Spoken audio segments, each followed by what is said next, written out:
@Agro1 Top 20 News. Sangli जिल्ह्यातील कवठेपिरांमध्ये शेतकरी अभिनंदन झाकलेकर यांनी उसाला पर्याय म्हणून स्ट्रॉबेरीचं पीक घेतलंय आणि त्यांना चांगला नफाही मिळू लागलाय. हे स्ट्रॉबेरी पीक ऊस पट्ट्यामध्ये चर्चेचा विषय बनलाय. या शेतीतून त्यांना 4 ते 5 लाख रुपये उत्पन्न मिळणार आहे.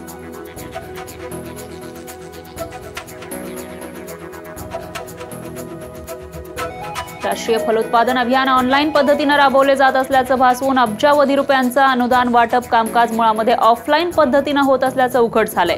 NHMचा कारभार सध्या छुप्या पद्धतीने एजंटांच्या हातात गेला असून शेतकऱ्यांना इरादा पत्र अर्थात LOI मिळवण्यासाठी हेलपाटे मारावे लागतात, अशी माहिती सूत्रांनी दिली आहे.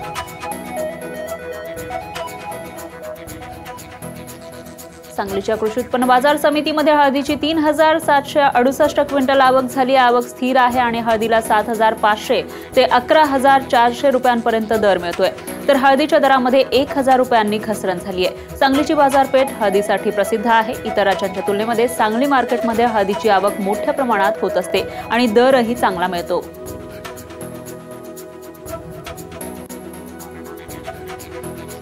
जळगाव कृषी उत्पन्न बाजार समितीमध्ये हरभऱ्यासह ज्वारीची आवक स्थिर आहे. दरही टिकून आहेत आणि हरभऱ्याला मागील आठवड्यामध्ये प्रति क्विंटल कमाल 4,500 तर दादरला 3,400 रुपये दर मिळाला. दादरची प्रतिदिन 200 क्विंटल तर हरभऱ्याची प्रतिदिन 150 क्विंटल पर्यंत आवक झाली आहे. हरभऱ्याची मळणी अनेक ठिकाणी सुरू आहे. हरभऱ्याचे दर सुरुवातीपासून टिकून आहेत.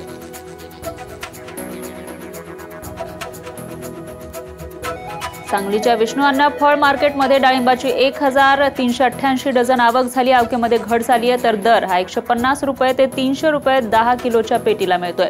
दर मात्र स्थिर आहेत आणि सांगली विष्णू अण्णा फळ आणि भाजीपाला मार्केटमध्ये डाळिंबाची आवक सांगली, सोलापूर, कर्नाटक या ठिकाणाहून होत असते. जिल्ह्यातील जत आणि आटपाडी तालुक्यामध्ये डाळिंब पीक मोठ्या प्रमाणात घेतलं जातं.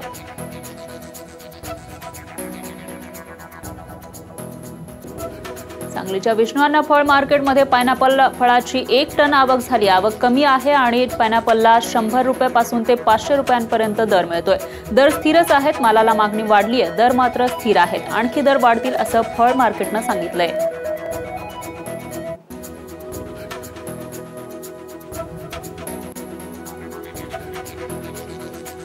केंद्र शासनाच्या किंमत समर्थन मूल्य योजनेअंतर्गत हमीभावानं तूर विक्रीसाठी नांदेड, परभणी, हिंगोली जिल्ह्यातील नाफेड आणि विदर्भ कोऑपरेटिव्ह मार्केटिंग फेडरेशनच्या खरेदी केंद्रांवर एकूण 6,180 शेतकऱ्यांनी ऑनलाईन नोंदणी केली आहे. दरम्यान शेतकऱ्यांना ऑनलाईन नोंदणीसाठी शनिवारीपर्यंत मुदत संपल्यानंतर आता 10 मार्चपर्यंत मुदतवाढ देण्यात आली असल्याची माहिती सूत्रांनी दिली आहे.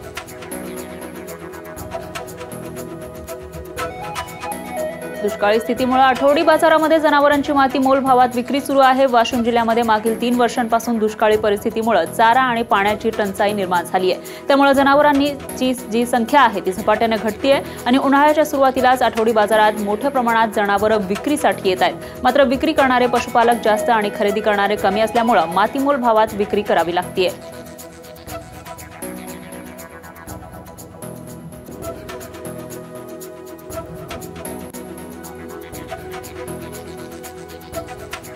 राज्यातील साखर कारखान्यांकडून थकीत FRPचे 13,000 कोटी जमा करण्यात आलेत. अलीकडेच केंद्र सरकारनं साखरेच्या किमान आधारभूत किमतीमध्ये वाढ केली आहे. शिवाय साखर आयुक्तालयानं देखील FRPच्या थकबाकीबाबत धडक भूमिका घेत थकबाकीदार कारखान्यांवर रेव्हेन्यू रिकव्हरीचा बडगा उगारला होता.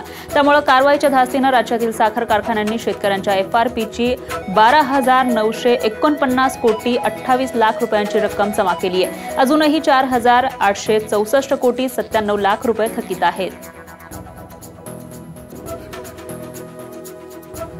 2018-19च्या चालू गाळप हंगामामध्ये पंजाब सरकारनं ऊस उत्पादक शेतकऱ्यांना 250 रुपये प्रति टन अनुदान देण्याचा निर्णय घेतलाय.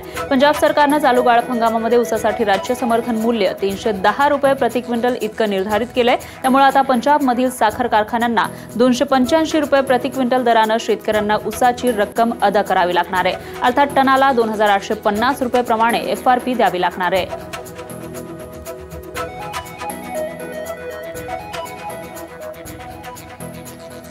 मुख्यमंत्री सौर कृषी पंप योजनेला शेतकऱ्यांचा उत्तम प्रतिसाद मिळाला। आतापर्यंत 73,000 शेतकऱ्यांनी ऑनलाईन अर्ज भरलेत। येत्या 31 मार्च पूर्वी यातील 25,000 सौर कृषी पंप स्थापित करण्याचे निर्देश ऊर्जा मंत्र्यांनी महावितरणला दिले। दरम्यान पंप स्थापित झाल्यापासून 5 वर्षांपर्यंत देखभाल दुरुस्तीची हमी पंप स्थापित करणाऱ्या एजन्सीची राहणार आहे।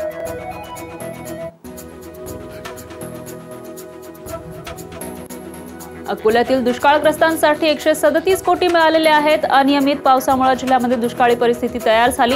शासनाने शेतकऱ्यांना दिलासा देण्यासाठी मदतीची घोषणा केली। आतापर्यंत 3 टप्प्यामध्ये जिल्ह्याला 137 कोटी 76 लाख रुपये प्राप्त झाले।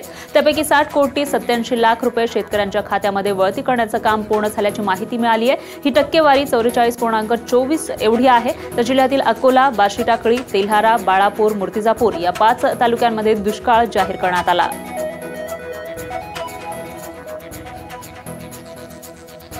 नांदेड जिल्ह्यात यंदाच्या उन्हाळी हंगामामध्ये गुरुवारपर्यंत 2150 हेक्टरवर अर्थात 34.46% पेरणी झाली आहे। पेरणी क्षेत्रामध्ये उन्हाळी भुईमूग 457 हेक्टर, ज्वारी 854 हेक्टर, मका 384 हेक्टर या पिकांचा समावेश आहे। या संदर्भात कृषी विभागाच्या सूत्रांनी माहिती दिली आहे। दरम्यान जिल्ह्यातील अनेक तालुक्यांमध्ये उद्भवलेल्या दुष्काळी स्थितीमुळे सिंचनासाठी पाणी उपलब्ध नसल्याने उन्हाळी पिकांच्या क्षेत्रात मोठी घट येणार आहे। पिकांच्या जाळलेल्या अवशेषांमुळे होणाऱ्या वायू प्रदूषणामुळे श्वसनाचे आजार वाढलेत। अमेरिकेच्या international food policy research institute आणि सहयोगी संस्थांच्या संशोधकांनी आपल्या अभ्यासातून हा निष्कर्ष काढलाय। यामुळे साहजिकच आरोग्य, पर्यावरण आणि आर्थिक नुकसान मोठ्या प्रमाणात होत असल्याचं स्पष्ट झालंय। या संशोधनांतर्गत पहिल्यांदाच उत्तर भारतामध्ये पिकांचे अवशेष जाळल्याने होणाऱ्या आरोग्यविषयक आणि आर्थिक नुकसानीचा अभ्यास करण्यात आलाय।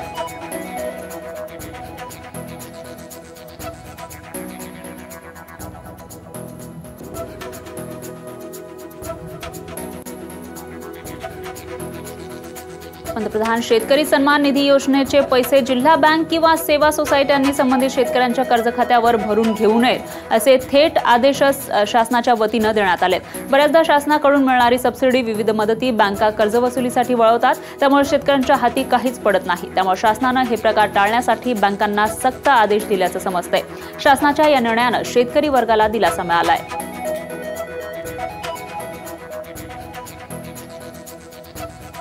परभणी जिल्ह्यामध्ये हुरडा पार्टीची धूम पाहायला मिळते। जिल्ह्यात रब्बीमध्ये मुख्यतः ज्वारी, गहू, हरभऱ्याची पेरणी होते।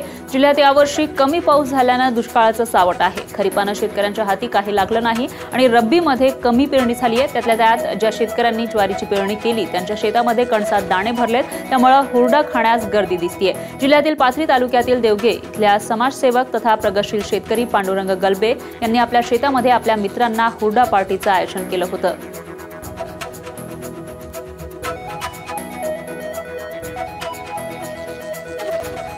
जिल्हा परिषदेच्या कृषी विभागातर्फे जिल्ह्यातील 15 प्रगतिशील शेतकऱ्यांना आदर्श शेतकरी पुरस्कार देऊन गौरवण्यात आले। 7,000 रुपयांचा धनादेश, स्मृतिचिन्ह, शाल, साडी देऊन शेतकऱ्यांचा सपत्नीक सत्कार करण्यात आला। कार्यक्रमाच्या अध्यक्षस्थानी जिल्हा परिषद अध्यक्षा उज्ज्वला पाटील होत्या, तर जिल्हा परिषदेचे उपाध्यक्ष तथा कृषी समितीचे सभापती नंदकिशोर महाजन, मुख्य कार्यकारी अधिकारी डॉक्टर BN पाटील यांच्यासह पंचायत समित्यांचे सभापती आणि जिल्हा कृषी अधीक्षक अधिकारी यावेळी उपस्थित होते।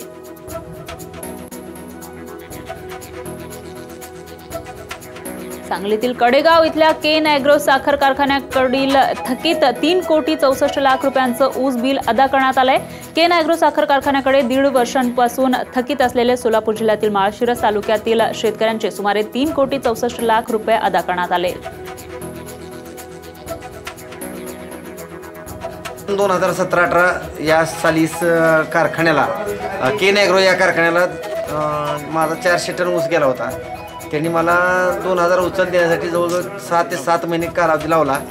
उर्वरित रक्कम मिळण्यासाठी आम्ही जवळजवळ त्या परिसरात 130 ते 35 शेतकरी 10 ते 20 वेळा हेलपाटे मारून सुद्धा आम्हाला 2,000 रुपये लवकर दिले नाहीत। ते आम्हाला वाशिम जिल्ह्यामध्ये गहू काढणीला सुरुवात झाली आहे। जिल्ह्यात रब्बीमध्ये हरभऱ्यासोबतच गव्हाची पेरणी मोठ्या प्रमाणात केली जाते।